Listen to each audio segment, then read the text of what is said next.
ഈശോ മിശിഹായ്ക്ക് സ്തുതിയായിരിക്കട്ടെ. പ്രിയപ്പെട്ടവരെ, ദിവ്യകരുണയുടെ തിരുനാളിൽ ഏവർക്കും പ്രത്യേകമായ അനുഗ്രഹങ്ങൾ ആശംസിക്കുന്നു. ദൈവത്തിൻ്റെ കരുണ അത് നമ്മിലേക്ക് ചൊരിയപ്പെടട്ടെ, നമ്മുടെ ഹൃദയത്തിൽ നിറയട്ടെ, നമ്മളെ ഓരോരുത്തരെയും പരിവർത്തനപ്പെടുത്തട്ടെ. കരുണ നിറഞ്ഞ ദൈവത്തിൻ്റെ പ്രിയപ്പെട്ട മക്കളായി എവരോടും കരുണ കാണിച്ച് കാരുണ്യ പ്രവൃത്തികൾ ചെയ്ത് യഥാർത്ഥ ക്രൈസ്തവരായി ദൈവത്തിൻ്റെ പ്രിയപ്പെട്ട മക്കളായി ജീവിക്കുവാൻ പ്രിയപ്പെട്ടവരെ, ദൈവം നമ്മെ ഓരോരുത്തരെയും അനുഗ്രഹിക്കട്ടെ എന്ന് ഹൃദയപൂർവ്വം പ്രാർത്ഥിക്കുന്നു, ആശംസിക്കുന്നു. ഈസ്റ്ററിൻ്റെ പിറ്റേ ഞായറാഴ്ചയായി ഇന്ന് പ്രിയപ്പെട്ടവരെ, നമ്മൾ ദിവ്യകരുണയുടെ തിരുനാൾ കൊണ്ടാടുകയാണ്. 2000 ആണ്ടിൽ കരുണയുടെ പാപ്പയായ ജോൺ പോൾ രണ്ടാമനാണ് ഈ തിരുനാൾ സ്ഥാപിച്ചത്. കരുണയുടെ അപ്പോസ്തല എന്ന് അദ്ദേഹം നാമകരണം ചെയ്ത സിസ്റ്റർ ഫൊസ്റ്റീനയുടെ ഡയറി അനുസരിച്ച് അതിലൂടെ വെളിപ്പെട്ട കർത്താവിന് വെളിപ്പെടുത്തിയ ആ സന്ദേശം അനുസരിച്ചാണ് ഈസ്റ്ററിൻ്റെ പിറ്റേ ഞായറാഴ്ചയെ ദിവ്യകരുണയുടെ ഞായറായി പാപ്പ വിളംബരം ചെയ്തത്. പ്രിയപ്പെട്ടവരെ, അതിലൂടെ നമുക്ക് നൽകപ്പെട്ട സന്ദേശത്തിൻ്റെ വെളിച്ചത്തിലാണ് നമ്മുടെ ഓരോ ഭവനങ്ങളിലും ദിവ്യകരുണയുടെ ചിത്രം അത് ഫ്രെയിം ചെയ്ത് സൂക്ഷിച്ചിരിക്കുന്നത്. ഈശോയുടെ ഹൃദയത്തിൽ നിന്ന് ഒഴുകി വരുന്ന ആ ദൈവത്തിൻ്റെ കരുണ, നമ്മളെ രക്ഷിക്കുന്ന ദൈവത്തിൻ്റെ കരുണ, നമ്മെ ശക്തിപ്പെടുത്തുന്ന ദൈവത്തിൻ്റെ കരുണ, നമ്മുടെ പാപത്തിൽ നിന്ന് നമ്മളെ മോചിപ്പിച്ച് വിജ്ഞാനം നിറഞ്ഞവരായി, വിശുദ്ധി നിറഞ്ഞവരായി, ദൈവത്തിൻ്റെ പ്രിയപ്പെട്ട മക്കളായി ജീവിക്കുവാൻ നമ്മളെ പ്രാപ്തരാക്കുന്ന ദൈവത്തിൻ്റെ കരുണ. പ്രിയപ്പെട്ടവരെ, നമ്മൾ ഓരോ ദിവസവും നമ്മൾ ഉച്ചകഴിഞ്ഞ് 3 മണിക്ക് കരുണയുടെ മണിക്കൂറാണ്. ആ സമയത്ത് നമ്മൾ കരുണയുടെ ജപമാല, കരുണക്കൊന്ത നമ്മൾ പ്രാർത്ഥിക്കാറുണ്ട്. അതേപോലെ കാരുണ്യ പ്രവർത്തികൾ ചെയ്ത് പ്രിയപ്പെട്ടവരെ, നമ്മൾ ദിവ്യകരുണയെ നമ്മുടെ ജീവിതത്തിലൂടെ പ്രാവർത്തികമാക്കുന്നുണ്ട്. അങ്ങനെ പ്രിയപ്പെട്ടവരെ, ഈ ദിവ്യകരുണയുടെ തിരുനാളിൽ നമുക്ക് ദൈവകരുണയെ വാഴ്ത്തി സ്തുതിക്കാം. ആ കരുണയുടെ നേരെ നമ്മുടെ ഹൃദയവും ജീവിതവും നമുക്ക് തുറന്നു വയ്ക്കാം. ദൈവം തൻ്റെ കരുണയാൽ നമ്മളെ ഓരോരുത്തരെയും നിറയ്ക്കട്ടെ. പ്രിയപ്പെട്ടവരെ, ദൈവത്തിൻ്റെ കരുണ അത് ഏറ്റവും വെളിപ്പെട്ടത് ഉത്ഥിതനായ ഈശോയിലൂടെയാണ്. എങ്ങനെ ഉത്ഥിതനായ ഈശോയിലൂടെ ദൈവത്തിൻ്റെ കരുണ വെളിപ്പെടുന്നുവെന്ന് ഇന്നത്തെ വായനകൾ നമ്മളെ പ്രത്യേകിച്ച് ഓർമ്മപ്പെടുത്തുന്നുണ്ട്. ഉത്ഥിതൻ്റെ ശക്തിയാലും ചൈതന്യത്താലും നിറഞ്ഞ പത്രോസ് അപ്പോസ്തലനും ആദിമ ശിഷ്യന്മാരും എങ്ങനെ ലോകത്തിൽ സൗഖ്യം വരുത്തിക്കൊണ്ട് ദൈവത്തിൻ്റെ കരുണ അനുഭൂതിമാക്കിക്കൊണ്ട് അവർ ജീവിച്ചു.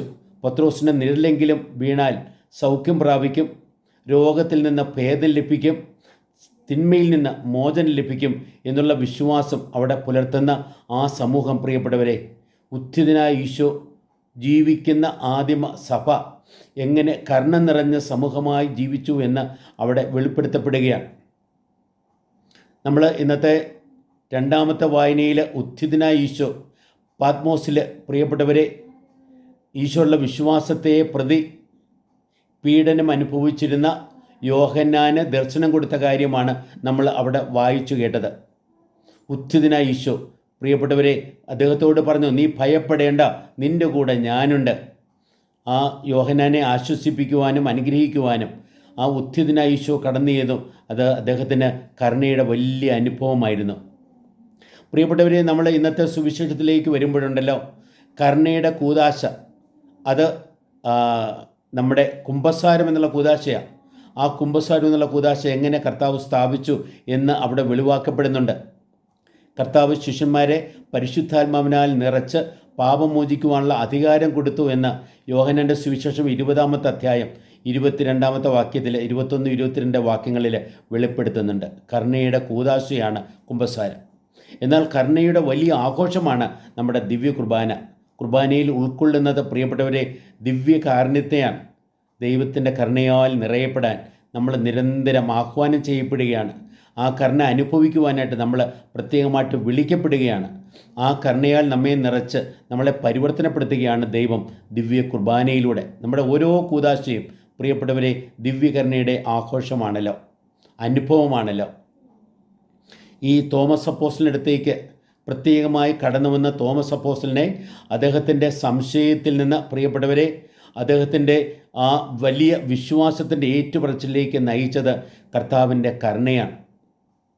അദ്ദേഹം കർത്താവിനെ, നിങ്ങൾ പറയുന്നത് വിശ്വസിക്കില്ല, ഞാൻ നേരിട്ട് കണ്ടാലേ, ഞാൻ നേരിട്ട് അനുഭവിച്ചാലേ, ഞാൻ അവനെ തൊട്ടാൽ മാത്രമേ ഞാൻ അവനിൽ വിശ്വസിക്കൂ എന്ന് നിർബന്ധ ബുദ്ധിയോടെ നിലകൊണ്ട തോമസ് അപ്പോസ്റ്റലിന് വേണ്ടി മാത്രം എന്നോണമാണ് കർത്താവ് പ്രത്യേകമായിട്ട് പ്രത്യക്ഷപ്പെടുന്നത് ആ ആഴ്ചയുടെ പിറ്റേ ആഴ്ച. പ്രിയപ്പെട്ടവരെ, അങ്ങനെ പ്രത്യേകമായിട്ടുള്ള കരുണ കർത്താവ് അവിടെ വെളിപ്പെടുത്തി.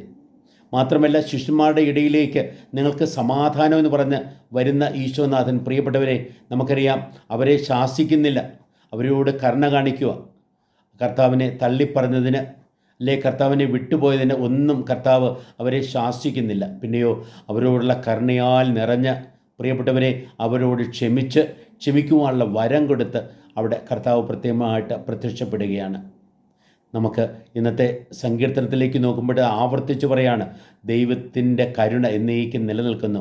ശാശ്വതമായ ദൈവത്തിൻ്റെ കരുണയെ വിളിച്ചോതുന്നതാണ് പ്രിയപ്പെട്ടവരെ ഇന്നത്തെ ആ സങ്കീർത്തനം. നമുക്ക് ദൈവത്തിൻ്റെ കരുണ അനുഭവിക്കാം, ദൈവത്തിൻ്റെ കരുണ നമുക്ക് ആഘോഷിക്കാം, ദൈവത്തിൻ്റെ കരുണ നമുക്ക് വിളംബരം ചെയ്യാം, ദൈവത്തിൻ്റെ കരുണ പരസ്പരം പകരാം. ദൈവത്തിൻ്റെ കരുണയാൽ നിറഞ്ഞ് നമുക്ക് ജീവിക്കുകയും പ്രവർത്തിക്കുകയും പെരുമാറുകയും സംസാരിക്കുകയും ബന്ധപ്പെടുകയും എല്ലാം ചെയ്യാം. നമുക്ക് അങ്ങനെ കരുണാമയനായ, കരുണയിൽ സമ്പന്നനായ ദൈവത്തിൻ്റെ പ്രിയപ്പെട്ട മക്കൾ എന്ന രീതിയിൽ, കരുണ ലോകത്തിൽ ഏറ്റവും വെളിവാക്കിയ ഈശോയുടെ യഥാർത്ഥ ശിഷ്യർ എന്ന രീതിയിൽ, ഉത്ഥിതനായ ഈശോയെ, കരുണയുടെ വിജയവും വെളിപ്പെടുത്തിയ ആ ഉത്ഥിതനായ ഈശോ, പ്രിയപ്പെട്ടവരെ, ആ ഉത്ഥിതനായ ഈശോയെ കണ്ടുമുട്ടി ആ ഉത്ഥിതൻ്റെ ചൈതന്യത്താൽ നിറഞ്ഞ് കരുണ നിറഞ്ഞവരായി നമുക്ക് ജീവിക്കാം. പ്രിയപ്പെട്ടവരെ, ഈ കഴിഞ്ഞ ആഴ്ച കാലം ചെയ്ത നമ്മുടെ ഫ്രാൻസിസ് പാപ്പ ഈ കരുണയെ പ്രത്യേകമായിട്ട് വിളംബരം ചെയ്യുകയുണ്ടായി. കരുണയുടെ വർഷം വിളംബരം ചെയ്യുന്നതിലൂടെ 2015-16 വർഷങ്ങളിൽ മാത്രമല്ല, അദ്ദേഹം ആ കരുണയെ വെളിവാക്കിക്കൊണ്ട് പ്രത്യേകമായിട്ട് ഒരു ഇടയലേഖനം അല്ലെങ്കിൽ അപ്പോസ്തലിക പ്രബോധനം ഇറക്കുകയും ചെയ്തു. അങ്ങനെ പ്രിയപ്പെട്ടവരെ, സഭയിലൂടെ നമ്മൾ കാണുന്നത് ആ ദിവ്യകരുണയുടെ വെളിപ്പെടുത്തലാണ്. ഈശോയുടെ തിരുഹൃദയത്തിൻ്റെ ഭക്തി മാർഗ്രറ്റ് മറിയത്തിലൂടെ വെളിപ്പെട്ടപ്പോഴും ദൈവത്തിൻ്റെ കരുണയാണ് അത് ഓർമ്മപ്പെടുത്തിയത്. തുറക്കപ്പെട്ട ഹൃദയത്തിൽ നിന്ന് ചോരയും നീരും ചൊരിഞ്ഞ് നമ്മെ സ്നേഹിക്കുന്ന ദൈവം, തുറക്കപ്പെട്ട ഹൃദയത്തിൽ നിന്ന് അനുഗ്രഹത്തിൻ്റെ ആ രശ്മികൾ നമ്മിലേക്ക് വീശിക്കൊണ്ട് നമ്മളെ അനുഗ്രഹിക്കുന്ന ദൈവം എന്നും തൻ്റെ കാരുണ്യത്താൽ നമ്മെ നിറയ്ക്കട്ടെ, കരുണ നിറഞ്ഞവരായി ജീവിക്കുവാൻ നമ്മളെ പ്രാപ്തരാക്കട്ടെ. ഒരിക്കൽ കൂടെ ഈ വലിയ തിരുനാളിൻ്റെ മംഗളങ്ങളും അനുഗ്രഹങ്ങളും ഏവർക്കും ഞാൻ ഹൃദയപൂർവ്വം ആശംസിക്കുന്നു. ദൈവം നമ്മെ അനുഗ്രഹിക്കട്ടെ. ആമേൻ.